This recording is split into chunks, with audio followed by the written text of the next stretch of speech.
Hey folks, Al Puglisi Trains. Today is a very special day over at Howard Zane's house. Howard just finished up, and luckily, me being an apprentice, he allowed me to help as an apprentice on these 15 structures that Howard built for a client out on the West Coast. We've featured all of them on the channel. You can visit my channel and you can go to my playlist, click on my playlist, and you can see all of the custom builds Howard did, other Howard Zane custom builds, and you can also see how we chronologically videoed the builds of these structures on my apprenticeship with Howard Zane. So in those two chapters, you can see virtually every one of these buildings I'm about to show you being built in stages. The dioramas are completely finished, and I just want to give you a little summary before they get packed up in a pod and go out to the West Coast. Folks, room is tight, and here's a shot of some of them. Now, everything on this table is going out to the West Coast, with the exception of these beautiful Victorian Gothic Howard Zane designs. Those are going to a client of mine out in Pennsylvania. But the rest of these on this table are going out to the client on the West Coast, and we're not going to mention any names, give people respect for privacy. And if that's not enough, more is being stored on this table. Everything on this table is going out to the West Coast, and we'll take a closer look at these. Again, every one of these has been featured on the channel, and you can go to my playlist and go into my apprenticeship with Howard Zane, or you can click on Howard Zane Custom Builds. You can see these. And we're going to just take a real good look at each one of these, because today is a happy day. Just like I said, everything is finally done, and all that needs to be done now is these things need to be packed in a pod to go to the West Coast. This is going too. This is Station Zilla. This station is about 3 feet by 8 feet.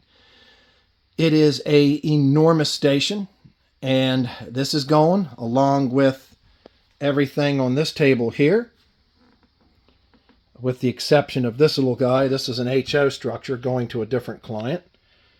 And then over here, we've had to resort to putting structures on chairs because we don't have room on any of the tables. Things are so crammed. And I'll tell you, folks, if any of you are really interested in stuff like this, we don't stock these. These are custom builds. And if you to fly out here and to take a look at these things in person, videos cannot do these justice. I can't tell you how many clients have seen these in person and have said, oh my God, they just can't do them justice. So let's take a close look at these beautiful buildings. Well, Howard, today is a happy day because yes, it is. Go ahead. It's a happy day because all the dioramas are completely finished. Well, we started this project for our West Coast customer, which turned out to be, I think, 26 buildings. Was that what it was? Something I lost track. O-scale buildings. And we started this just about exactly a year ago. Yeah. Now, I've done other things this year besides be a bum, but which I enjoy. But this is a typical one. Now, the ones you saw, or that I heard you talking about that are on your site, okay, those are not finished. They were the actual structure, but not the diorama. Right. What you're going to see now are the actual finished dioramas, the way we see them. Now, it's the way we see it. It's not perfect. I think the customer will like it. I hope he likes them. There's a lot of work went into it.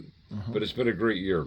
If I couldn't do this, I probably would die. Yeah, and I had fun. You understand that because you would too. Yeah, and I had fun, being here as much as I could. I had a blast. Yeah, because all the things I loved, with the exception of this, are gone. Some to high tech, some are just gone. Like I can't fly anymore.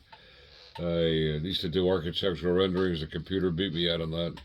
It goes on and on. So this is the only thing I have left now. Wow. Which I still can do by hand, even though computers are taking over this stuff. Yeah. Now, this structure here is off the Laytonsville freight station. We live near Laytonsville, but Laytonsville does not have this freight station. I'm not even sure they have a rail line. Yeah, I don't think so. But it's about imagination. Now, this structure is one of the few we call bipolar. Why? because we can't figure out which the hell is the front. Yeah, that And which elevation is the front. right. I They both remember. look fine. Now over here, I said things sometimes tell a story. This is an old 32 Ford pickup. Am I correct, Al? Is that 32? I think so. I think it's a 32. I may be wrong. And here's this guy showed the other worker, hey, look what I picked up. And one of the ladies from the office came down and said, oh, that's really great, and so forth. This guy over here doesn't give a shit. Yeah. This Everything guy- tells a story. Yeah, this guy here can't put down his 6x4 because he'd have a problem. And this guy looks like a perfect I don't give a shit guy Yeah, there. he doesn't give a shit. But it does tell a story. Now, in these things here, to finish up the diorama, we added bushes, track, basic upholstery, the way the ground should look. We don't believe in monotone. I don't believe in monotone. I've seen so many layouts, one color, grass, dark grass, brown, dark brown, light brown, Right. whatever, mostly one color. Right. Here, you can see this is what the real world looks like. Multiple colors and Multiple textures. Colors. Yeah, multiple colors and textures. You can flip that around. Yeah. And this was featured on the channel in, like Howard said, in the building process, but not so much the absolutely finished Yeah. structure. Now here, The this diorama. side, this is a siding actually. You can see the bumper Oh yeah. back there. But both sides, I guess this probably could be the front if he wants to see the piece of rolling stock as he walks into his display. That's fine. Or Yeah. you can walk in and see the car in the background and see the 32 Ford in the front. Yeah. Well, let's get some others and take some peeks. Okay. All right, Howard. This one is Otis Lifts. Otis lifts. Now, years ago, I'm not sure this is true, but I heard that Otis Elevator started out being called Otis Lifts. But again, that's just, you have to look it up on the web. Then again, you might get bad information. But it looks good. Plus, it fits. Elevators would fit. Sitting on the dock of the bay. This is not Otis Redding. What we added here was the vehicle. And here we painted this, the road, so it looks like old concrete, which Al painted. And over here, they put the bushes, basic ground cover. Here's some happy people. Oh, yeah, they're in it. And there's a nice lady there. She's pleased because she's got her barrel of wine in the truck. Well, we're not so sure. Yeah. Wait, I see some guys. That works. I see another guy that is just chilling. He really doesn't give a shit. He's sitting on the bench. And Well, actually, we have some son of a bitch over here that is not here. Here, you can show Weather- me doing this.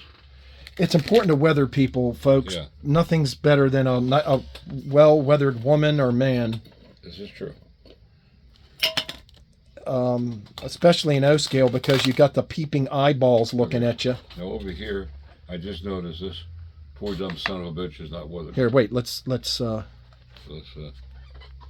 a little alcohol on him. Hope he doesn't get drunk from the He's alcohol. pissed. Yeah, he's not happy. Yeah, fuck him. Nice little man. This dude has a pointy head. That might be a woman. Yeah. This guy here? No, the one in the middle. Oh, it is a woman. It is a woman. Very okay. old, very ugly woman. That's. I have no idea what she's doing there, but it's imagination. Use your imagination. Yeah. Over here, this is clearly the back. This is the siding bumper. Yeah. Now, these bumpers are great looking. They come from Atlas. We didn't do a damn thing to them. And all these are high rail O-scale. Yeah. Folks, some of you may be confused. O-scale is referring to the scale. O-gauge is the gauge of the track. Typically refers to 3-rail track or high rail trains. But an O-scale building like this is equally at home on an O-scale scale layout or a high rail scale layout. Only difference is the track. Only difference is the track. Well, the voltage, too. O scale is DC. O gauge usually is AC. Yeah. And That's changing rapidly. yes. All right, let's go grab another one. Okay. Now, of course, Well, folks, this is known as more than one different building. This is in the catalog. This was called the Wilson Instruments building because the original prototype said Wilson Instruments. but we couldn't find any Wilson Instrument signs, so it became Sherman Williams. Well, besides, I don't want to do two exactly the same, so I made a lot of changes from the original, which was HO scale. This, of course, is O scale. And I fell in such deep love with this building that if you watch my channel, you'll see I built an HO one with Howard's tutelage, and it came out very well. Howard said it was the best thing I ever built. You're getting better. And you can see it on the channel. You can see it's called Big Brother, Little Brother. I had my puny HO one up against this. But when you come over my layout, that puny HO one was 22 inches long. It's not puny. But it looked puny in front of this. And Howard, you look like a midget back there. This thing is gigantic. One of the things, a couple phrases and words we don't allow around here. Like in the military, we couldn't use the word assume. Right. Here we don't use the words, the K word, knock out. Knock it out. Knock it out. We don't use that. And we don't use selective compression. We work with actual sizes. Right. Now, selective compression, if somebody was building an O-scale layout, now you have talked about you don't need a huge size to do O-scale. Well, let's go back to my father's words. Okay? Do you remember what they were? Yeah, the bigger I'll repeat it for the new members. The bigger the hydraulics, the better.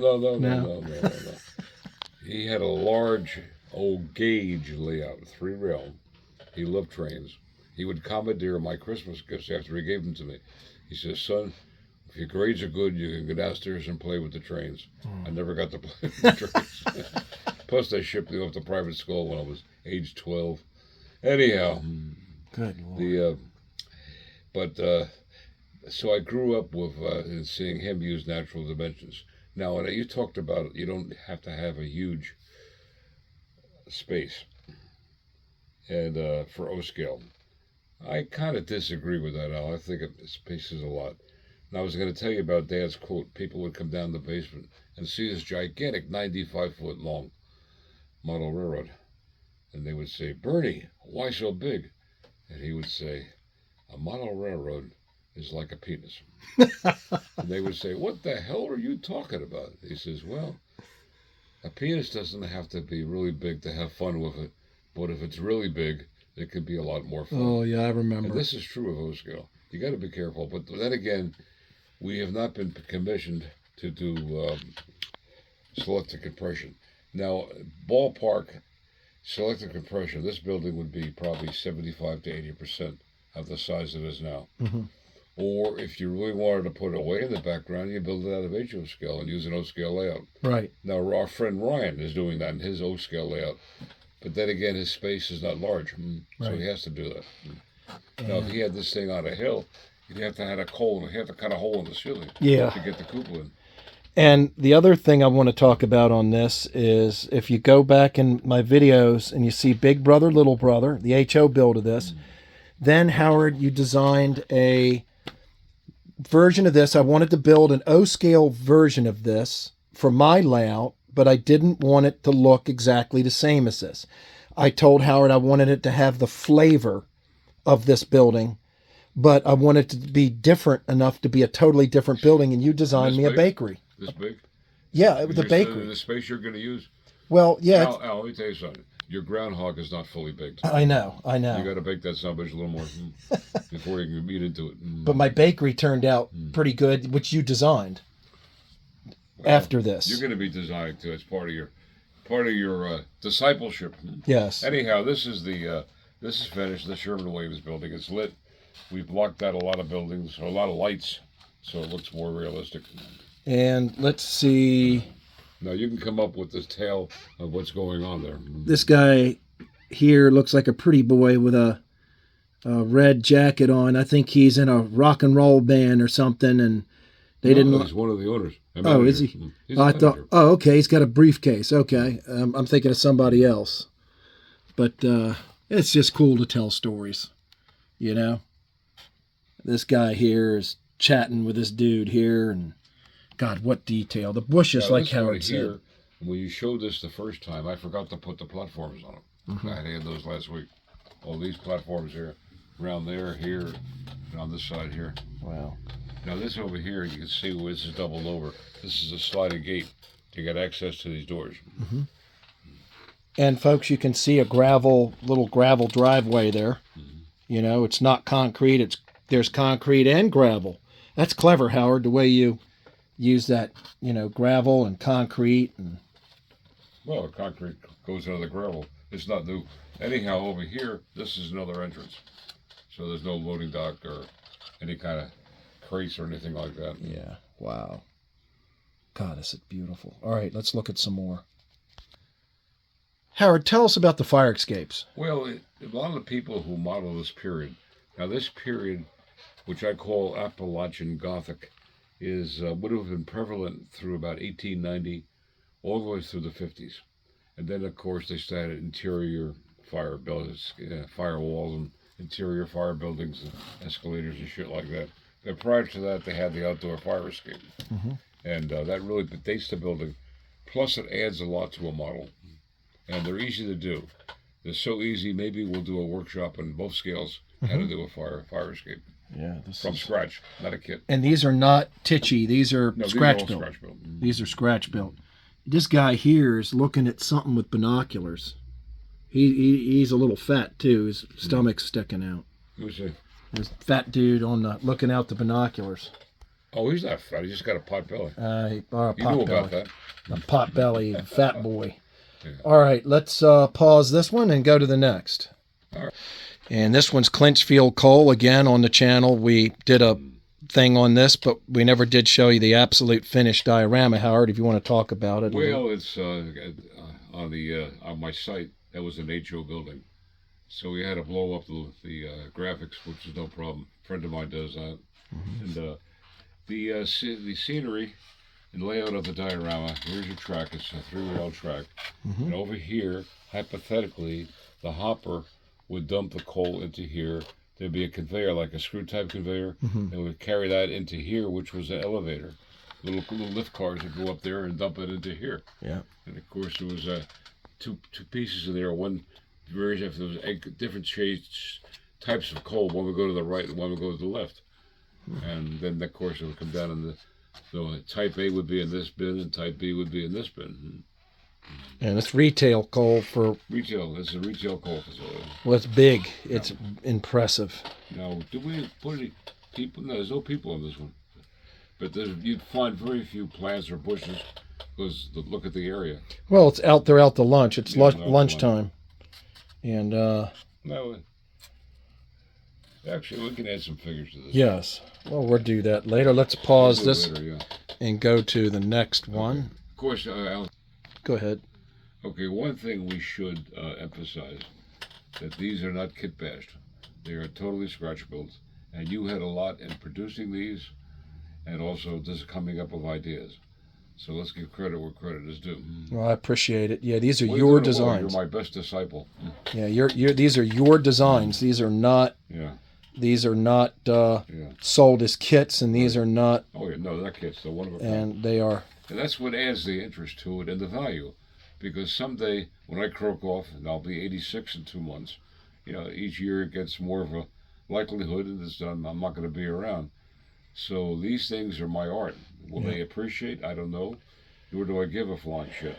But it's just... Well, the goal is to keep it rolling. Well, that's your goal. That's my goal. I don't really care. Yeah. I mean, I do care because I like to have my legacy, mainly for my grandkids. I have 6 little critters. That's exactly what we're going to be doing. Yep, that's exactly what we're going to be doing. Like you're Walt Disney, Howard, except you're not Walt Disney. You're Howard. Oh, Jesus Christ. All right. I ain't the person you think I am. That's okay. All right, let me pause it. A lot of gas stations were built. My first building, I think, when I came in here around April and helped you a tiny bit with Station Zilla, I think, trying to get the track in it. I forgot. We still got to do some work on Station Zilla, but it's all right. Yes. Mainly just put the lights and the platforms, that's all.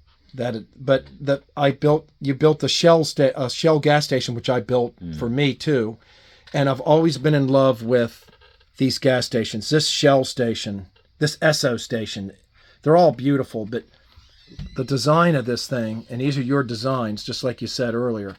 This is just the coolest looking station. Well, in the 1950s, Al, I saw a lot of these, and also the 40s, and grew up with these kind of gas stations. Right. And I grew up with price under 30 cents a gallon. Right. And in the old days back in North Jersey, they would have what is known as a gas war, where if you had 4 competing gas stations on a corner of a major intersection, there's always 4.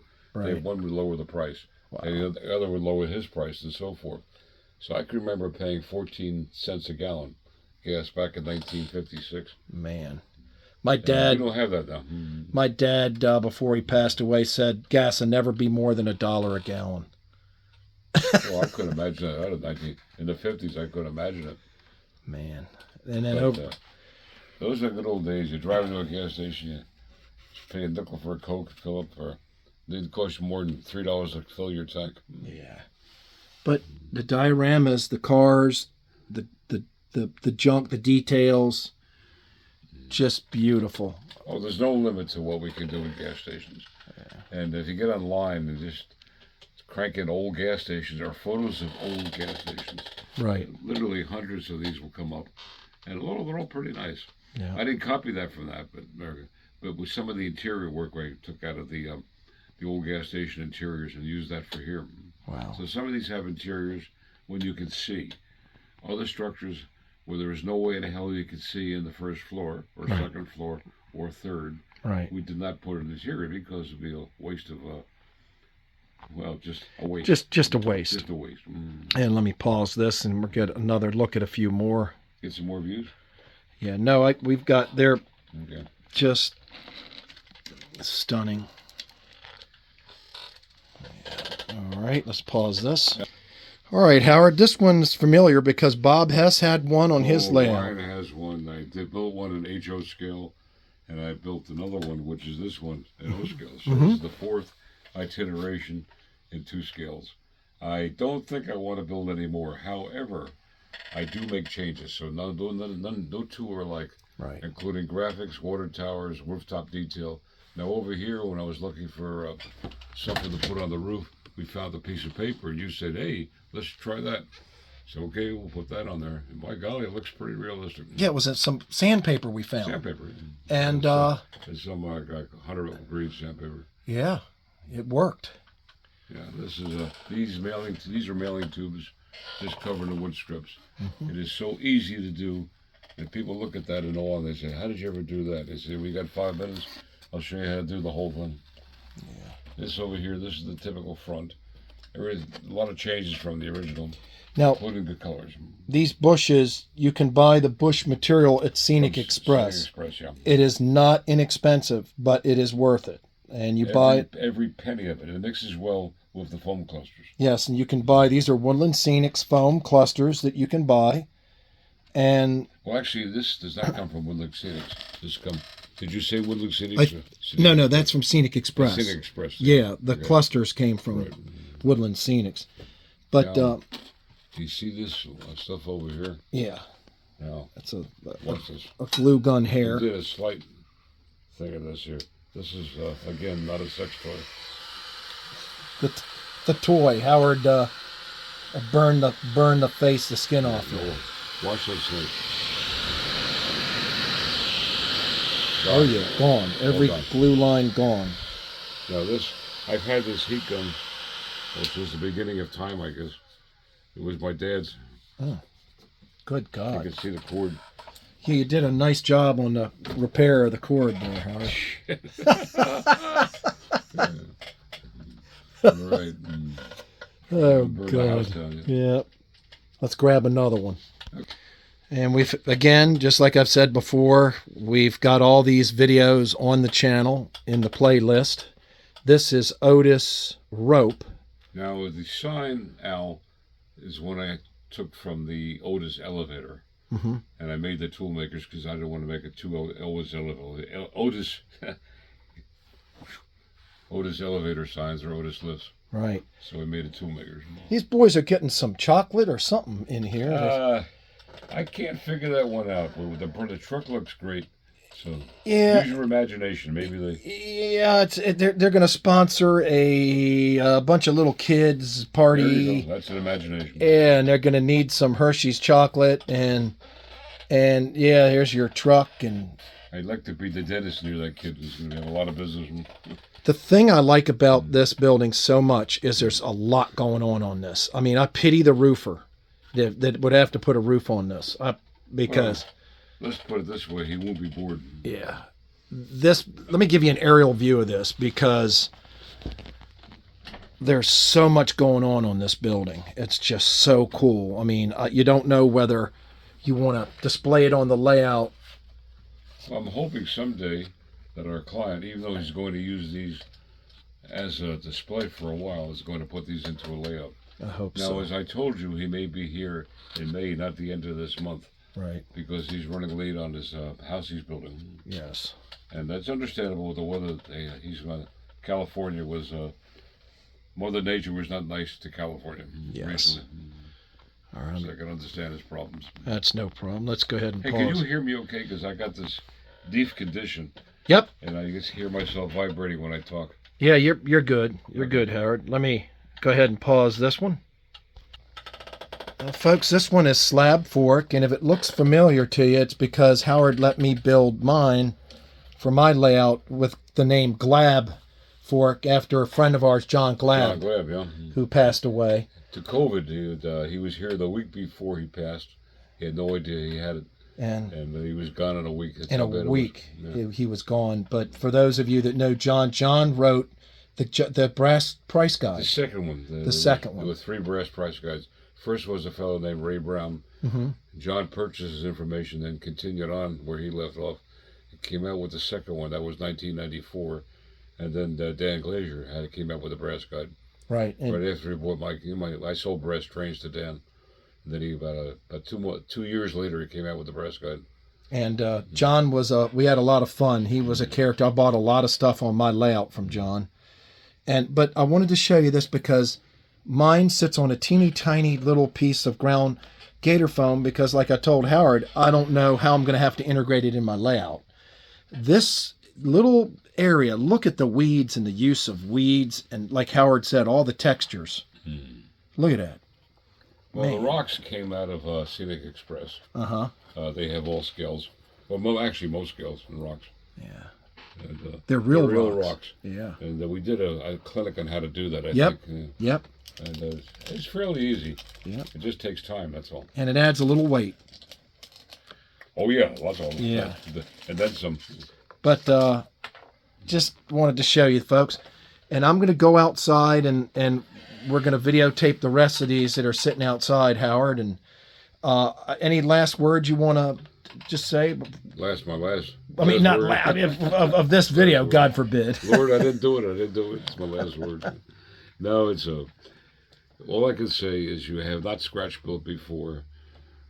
Try it. Right. It'll change your life.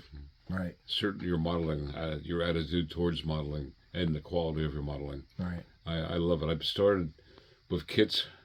And matter of fact, I think I put this in a comment on your layout with the Peabody RSD5 running. Mm-hmm. That you started next to that single tower or Yeah, the signal Alexander. That's an old Alexander kit. That was the very first kit I ever built. Oh, we didn't know that. Oh yeah. Yeah. I kept it all these years. I think it was like $6.95, but they're still available on eBay or train shows or whatever. Right. Collections they straight pop up. And they're cheap. You buy one. Oh my God, yeah. I don't think in the resale market you pay over $20 for it. Yeah, and you buy it. And if you mess it up, no big deal. Just get another one. You know. Well, what's good about it is the design. Now, the quality was wood, cardstock paper, really shitty castings. Mm-hmm. But the actual design was excellent, sort of like the SST drugstore. Right. Which I think is the finest kit. Why? Because it's timeless. Right. It'll be good for 1870, and it was good for 1970. Yeah. And I'm sure for 2070, the design will still be good. Yeah. It's one of these things that is just perfect in design, proportion-wise. Yeah. Now, the kit itself is cardstock, really crude castings. Right. But then again, you have to look at the design, not so much the quality of the stuff. Right. But if it's well designed, that is my favorite kit of all time, and I think the best. Well, actually, let me back up on that. The stuff that Bob Van Gelder did. Yeah. Now he built models of actual existing structures. Right. Where Celius was similar class of buildings. And George came along before Bob Van Gelder. But George's stuff is imagination, Right. where Van Gelder's is copy. Right. Now, George's instructions were good photographs, well written. Van Gelder's instructions, each one was the great American novel, and then some. It was wonderful. I built, let's say, at our first show in Kingston, New York, at Rensselaer Polytech. South River Models, or Bob Van Gelder, brought his first kit, which was Delabar. Yep. Delabar or Delabar? I think Delabar Tool Whatever. and Get Tap or I something. bought his first one, number one. And I took a look at this, and all week packed up, and by the time I got home from Kingston, that area of New York, it was about 2 o'clock in the morning, and I opened up the kit, and I said, holy great buckets of bubble bullshit. I just cannot believe this thing. This instruction manual. So I started building it. Right. The hell with time. And by about 7 o'clock in the morning, I decided to take a nap, and I got up around 11 o'clock, had some breakfast, took a shower and whatever, and went on building the thing. 70 hours later, I finished it. Yeah. And I love it. It's on a layout. Actually, I built 2 of them. They're spectacular. And his stuff was great. Yeah. And again, so was Fine Scale. Now, the new kid in the block you told me about is Doug Foscali. I had never built one of his, nor have I ever seen one of his, so I can't comment. Yeah, they're But beautiful. if he's in that class, I take my hat off to him. He is. He is. And Bob Van Gelder, if you're listening to this, Andre Konechny and I would like very much to come up and visit you. I think that might come in the future. And just, you're one of the icons in the hobby. And Howard, I remember showing you Bob Van Gelder's layout. Well, shit, if I could fit both you guys in the Corvette, we'll take the vet up there. And we just about shit our pants. His layout is beyond spectacular, Bob Van Gelder's. Well, it is he's an artist. As I spectacular. recall, he's a degreed landscape architect, and that takes quite a bit of talent to do that. Well, And he's very good at that. you got it too, Howard, and I appreciate it. And I'm going to end the video by going out and just finishing looking at the rest of the dioramas. Okay, again, don't forget, everything's made out of wood, and there's no kit bash, no kits or anything, just total design. Which means, if you have an idea, I can sit down and we can translate your ideas into reality. But Did I ever tell you a cute story? When I was in trouble at the Teaneck Jewish Community Center, learning to be a nice little bar mitzvah boy, I got kicked out of there eventually. And I can remember sitting in the rabbi's anteroom, and like he called my parents in because I was incorrigible. Well, yes and no, but whatever. And I can remember the rabbi saying to my parents, I wasn't supposed to hear this, and he said, perhaps you didn't have enough removed when he was circumcised. Uh-oh. So I broke out laughing. I was in hysterics, and my folks came out and said, what are you laughing about? I said, you would understand. Oh, God. Well, Howard, thanks very much. And all right, let me go look at the other buildings. Thanks, Howard. You're quite welcome. Well, thanks so much, folks, for watching. That was a really cool interview with Howard, and trying to get these off the table and bring them in is going to be pretty difficult. They're comfortable waiting to be packed up in a pod to go to the West Coast. But again, you can go on my channel and go to my playlist, and you can watch these structures being built essentially from the beginning almost all the way through. Way in the back there is one I'm in the process of building right now as we speak, the Piermont Station. And we've got the Studebaker. And we've got Jones Rail sitting over here, absolutely beautiful. And we've got a facility here. And over here we've got, we've talked about these on the channel. The client wanted 2 of these built. Both one very weathered, Island Creek coal, and the other one lightly weathered, Lily Creek, after his daughter. Folks, thanks so much for watching. If you like what you see, please hit the subscribe button. It helps greatly promote the channel. We really need subscribers. The more subscribers we get, the more YouTube promotes the channel. And I'm going to show you the Avon Inn. I've got it in HO scale, but this is going to be the next O scale build that I do. And that is a Howard Zane design. Thanks so much for watching, folks, and please, please subscribe to the channel and hit that like button.